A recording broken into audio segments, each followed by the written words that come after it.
This is a bucket. Dear God, there's more. No!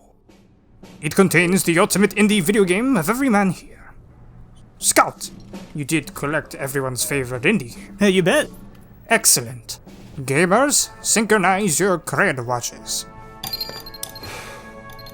We have 69 hours to prove our gamer cred. For most gamers, is the average playtime of mediocre game. We are not most gamers. We are chronically online reviewers.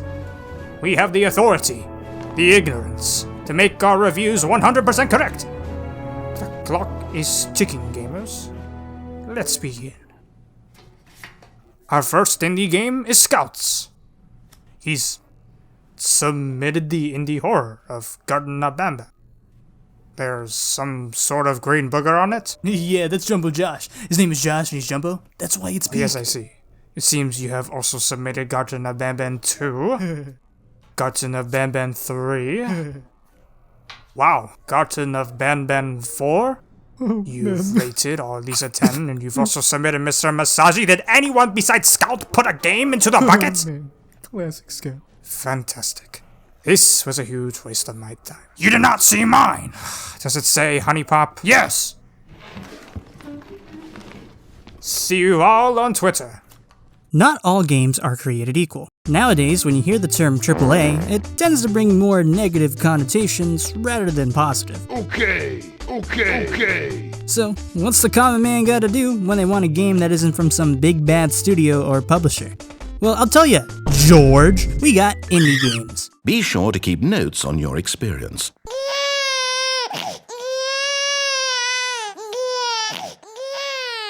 You heartless bastard. Did you do it because you hate babies or purely to spite me? Sorry, I was thinking about the moral dilemma of letting the baby burn. Free from the shackles of corporate, indie games are typically known for breaking the mold and often receive legendary status, even if that legendary status results in something like this. Of course, not all indie games can be winners, so boom! I made my own personal bucket list, ranging from games I've played a decent bit to games I've only played for like an hour. As a side note, this isn't like a true bucket list of games you must play, but rather it's kind of just a list of games that I've heard are really good, but they're kind of just, you know, rotting away in my library.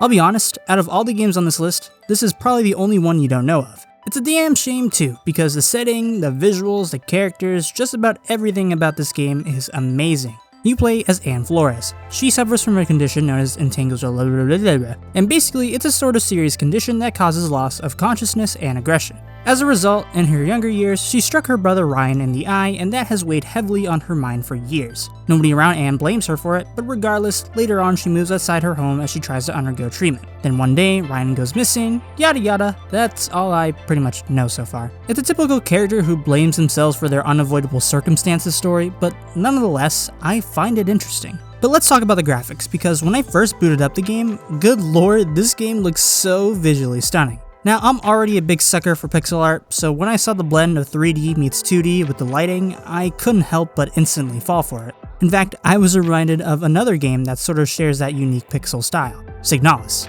Don't get me wrong, these are two completely different games, but through the world of pixel art, it's just something you have to really appreciate. Before I did some research, I was even going to call Anno Signalis coded, but in reality, Signalis came after Anno, so I mean, there's a fun fact for you. But all that mumbo jumbo doesn't matter if the gameplay isn't good.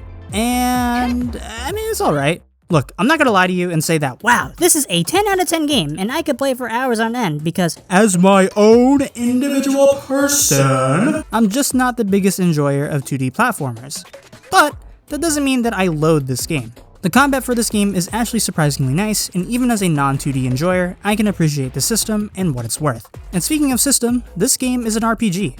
That means you got skills, and inventory, and different items you can equip. I've only just started, but the basic loadout is that you get a light sword for light attacks, a great sword for heavy attacks, and a gun for that range capability. Ammo and other things like stims are limited though, so you'll have to scavenge and be careful with what you use or don't use. All in all, the combat feels snappy, and with the different moves you can do, it can be fun to think of combos to obliterate your enemies with. But yeah, I'm definitely going to be playing this more for the story and characters anyways, so hopefully I can glaze this game more in the future.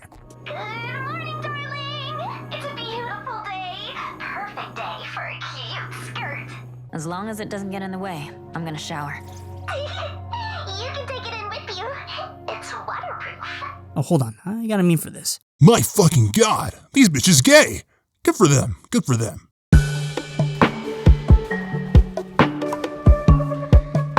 Cult of the Lamb for me personally was one of those games where upon the first look, I was like, I don't know, this is my type of game.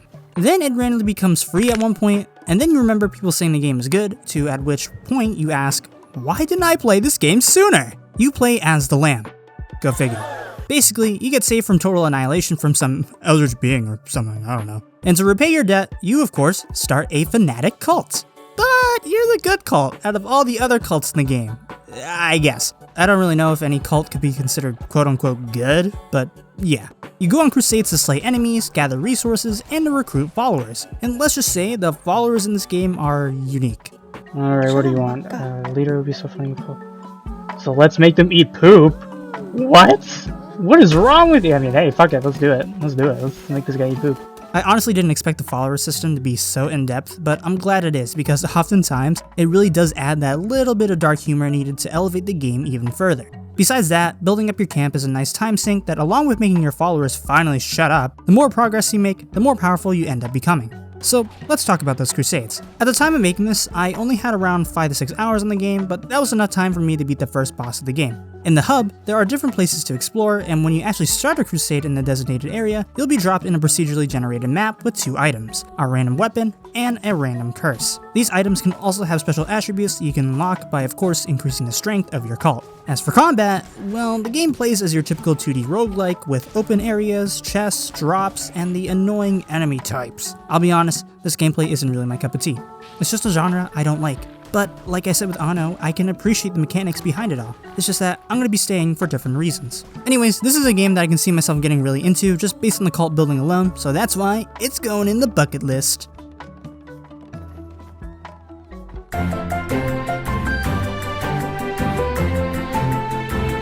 A Hat in Time is a 3D platformer. Yet another genre that as a whole, I wasn't really that interested in. Wait a minute, I'm starting to sense a theme here. After playing games that are all nitty gritty, A Hat in Time is a nice palate cleanser to clear my head. Basically, you play as Hat Kid. Yep, that's her name. You're on your spaceship heading home when suddenly... Holy shit, Tony Soprano! What is this? Flying boat? All boats need to pay toll in Mafia Town, even in space. Mafia come in to collect. Wow, the writing in this game is already peak. Uh-oh. With a hole in the ship, your vault flies open with the timepieces that are used to power your ship. So you can probably already guess, your objective is to collect all those hourglasses so you can get back home. While simple, this game is actually really charming. From the ridiculous and witty dialogue, the cartoony graphics, and the straightforward gameplay, this is a game I feel that you can relax and take your time with. Moving on to unique mechanics, at the forefront we have the hat system. By finding pieces of yarn, Hat Kid can stitch different hats together that can give her different powers. And then there's actually the game world.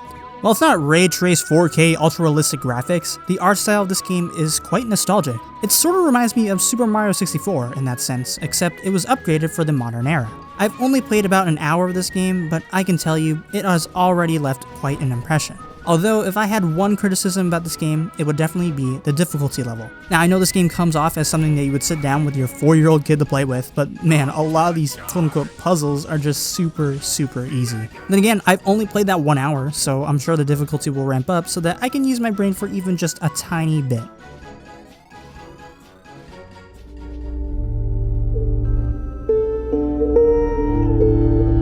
I've known about Inscryption for... well, actually, I've known about it since it came out.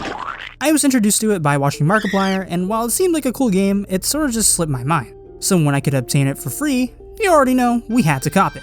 This is a turn-based horror card game. Sort of a crazy sounding combination, but trust me, it's good. Now, I'll be honest, for a general audience, turn-based and especially card-based games can be incredibly boring if not done correctly. Inscryption, however, totally nails that unique horror vibe, and as a result, it's got me in a chokehold. It's also surprisingly easy to pick up. One thing I hate about games is when they get overly complicated with their mechanics, and that results in the player getting easily overwhelmed. Inscryption, however, manages to get your brain thinking while also making the premise of the system seem easy. Basically, you're building a deck. Each card has different traits like more health, different damage, and some cards also have unique traits and sigils that act as passives. To earn these cards, you gotta progress through the different stages while also trying to not get yourself killed. And speaking of which, let's actually talk about that combat gameplay. It's simple. Reduce your opponent's HP to 0 while avoiding that very fate yourself. And at certain points, this game can certainly be a challenge. Some cards require other cards to be sacrificed to be used, certain traits of the opponent's cards can really screw you over if you don't have the means to counter them, and sometimes you can just end up being totally unprepared. It's this grind that made me fall in love in the game, and plus, when you die, you can actually make your own card, which is a neat little thing. There's also this whole other subplot about, I don't know, escaping the cabin you're in or something, but like, I don't really care right now, bruh. I just want to play my card game. Anyways, from what I've seen, it seems like I've only scratched the surface of all the actual mechanics of the game, so I'm definitely putting this towards the top of the bucket.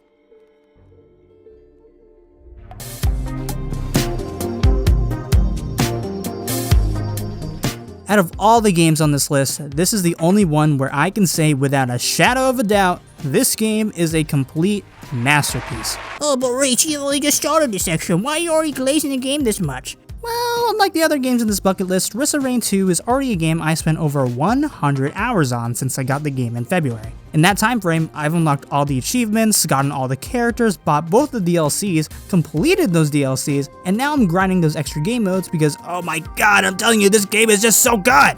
Now your next question might be, okay, why is it on the bucket list then? Because, I don't know. Okay. The real answer is that this game has honestly become one of my most favorite games in recent memory, and it just wouldn't feel right if I didn't talk about an indie game that has taken over my life over the past month. So what makes this game so great? Well, if I truly went in depth, I could probably make a 30-minute review alone, but I'ma keep it straight with ya. This game is a third-person roguelike looter shooter. You spawn in, kill enemies, get gold to loot chests for items, rinse and repeat. It sounds so simple, and I mean, it technically is, but good lord, the gameplay loop is just so satisfying. Item stack meaning that you can have something ridiculous like 1000% attack speed if you manage to stack enough items. And depending on which survivor you're playing, you can create different synergies and builds to be more effective. At a certain point, it almost becomes comical when your guy just becomes an omnipotent god that can vaporize you for simply looking at him. And the great thing is, you can end your run basically whenever you want, be it through fighting a boss, going through a certain portal, or obliterating yourself. If you play the game, you'll know what that means. My longest run clocks in at a little over 2 hours, and mind you, I only stopped there because I just didn't have enough time to actually keep the run going. That's all I'm gonna say about this game, but trust me when I say this is absolutely something you should experience for yourself if you get the chance. In the meantime, I'm gonna keep grinding runs for this game for a very, very long time.